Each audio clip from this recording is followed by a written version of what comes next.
Albertsons mega merger.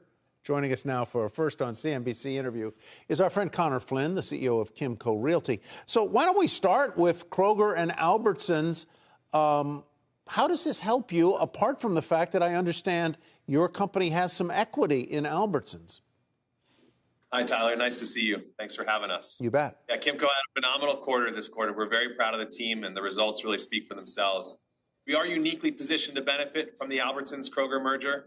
Actually, dating back over 10 years ago, we made a strategic investment in Albertsons and have seen the fruits of our labor really pay off. We actually generated over $300 million of proceeds from selling close to 11 million shares of Albertsons this prior to the end of the quarter. And we still have 28.3 million shares remaining in Albertsons. So as the Kroger and Albertsons deal moves forward, we're in a great spot to have ample amounts of liquidity, really at a time where obviously capital is going to be king, cash is king, and Kimco is sitting pretty there. Remind me, if you can ballpark it, there's the Albertsons brand. I believe they have Safeway, Acme, King's, a bunch of other, Jewel, if I'm recalling. And then there's, of course, Kroger. How many from this complex of now combined stores, how many of those stores are big tenants in your malls?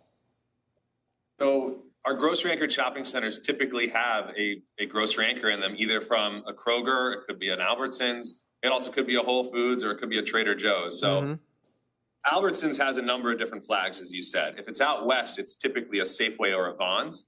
If it's in the east, it's typically an Acme or a Jewel, where Kroger has a number of different banners as well. The way the deal was structured, it's going to be a really solid combination of two powerhouse grocery chains coming together to really deliver, hopefully, a lot of value to their customers. Now, we'll have to wait and see as the approvals run through their normal course of action.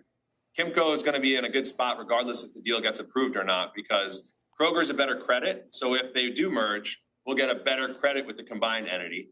But if they don't merge, we'll still have, two wonderful grocery anchored operators continuing to be actually thriving in this environment. If you think about how the consumer is behaving today, the grocery store still provides a tremendous value. As inflation starts to hit a lot of different areas of the economy, people may look to trade down. And one of the ways to trade down is really cook for yourself. And grocery stores are still benefiting from that. I'm looking at your top tenants here. The biggest one on the list currently, and this is before the Kroger-Albertsons combination, is TJ Maxx. And at the bottom of that list is Walmart with a little more than 1%. A lot of these companies are going to face scrutiny in their next earnings reports about how the holiday shopping season went, whether consumers are still spending, whether there's strength of these consumers moving into 2023 and the prospect of recession. Are you recession-proof? Are these tenants that will still pay the rent to you no matter what comes down the pike with recession? We are very fortunate to have investment-grade tenants across our portfolio, specifically the ones you mentioned there. Kimco as a whole is a defensive play. If you think about it, we're everyday goods and services, essential goods and services. So we like to think we're well-positioned for what may comes next. The economy is obviously anybody's guess right now with the inflationary issues that are rippling through. It is interesting to think, though, that our retention levels are 20% higher than they have been for the last 5 years. So the value proposition of the store in our shopping centers is actually being recalculated by our retailers, because they're not just selling the product out of the door. They're now fulfilling those online orders and using the store to do that. And that's why you're seeing the supply and demand really be in our benefit, as we're able to lease up space really rapidly. The pricing power is there on our spreads, and the occupancy continues to grow. And retailers are really embracing the omni-channel world.